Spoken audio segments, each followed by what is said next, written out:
નમસ્કાર, આપ જોઈ રહ્યા છો જેકેએસની ગુજરાતી વાત કરું. કેશોદ પોલીસે વિદેશી દારૂના જથ્થા સાથે એકને ઝડપી લીધો હતો. જૂનાગઢ જિલ્લા પોલીસ વડા હર્ષદ મહેતાની સૂચના મુજબ કેશોદ પોલીસ વિભાગના ડીવાયએસપી બીસી ઠક્કરના માર્ગદર્શન હેઠળ પોલીસ ઇન્સ્પેક્ટર નિલેશ ઇંગોરોડિયાના સૂચના મુજબ પવિત્ર શ્રાવણ માસમાં દારૂ જુગારબંધી અટકાવવા તમામ બીટ જમાદાર અને સર્વેલન્સ સ્ટાફને વોચ રાખવા રાઉન્ડ ધ ક્લોક પેટ્રોલિંગ કરવા કામગીરી સોંપેલ હોય ત્યારે રવેન્દ્રા ગામનો નવો પ્લોટ વિસ્તાર ઉદયભાઈ રાજેશભાઈ સોલંકી રહેવાસી રવેન્દ્રા ભારતીય બનાવટના વિદેશી દારૂનો આર્થિક લાભ મેળવવા વેચાણ કરતો હોવાની ખાનગી રાહે માહિતી કેશોદ પોલીસ સ્ટેશનના ASI PG Kodiyatar, police head constable Shabirbhai Yuldal, police constable Ravibhai Jagdishbhai Dholakiya, Vinaysinh Kalubhai Sisodiya, Ajaysinh Kalyansinh ચુડાસમાને મળતા પંચોને બોલાવી સમજ આપી બાતમીના આધારે પોતા એક યુવાન હાજર હોય જેની પૂછપરછ કરતા પોતાનું નામ ઉદયભાઈ રાજેશભાઈ સોલંકી જણાવ્યું હતું. ત્યારે મકાનમાં 3 સફેદ કલરના બાચકા પડેલા નજરે પડતા તપાસ કરતા ભારતીય બનાવટના વિદેશી દારૂની બોટલ નંગ 35 કિંમત ₹14,000 મળી આવેલ, જેની પાસ પરમિટ ન હોય મુદ્દામાલ કબજે કરી કાયદેસરની કાર્યવાહી કરવામાં આવી છે. ભારતીય બનાવટની વિદેશી દારૂની બોટલ નંગ 35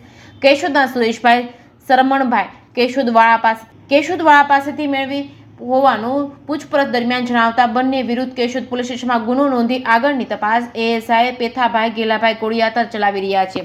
જેકેએસની ગુજરાતી સાથે રાજુ પંડ્યા, કેશોદ.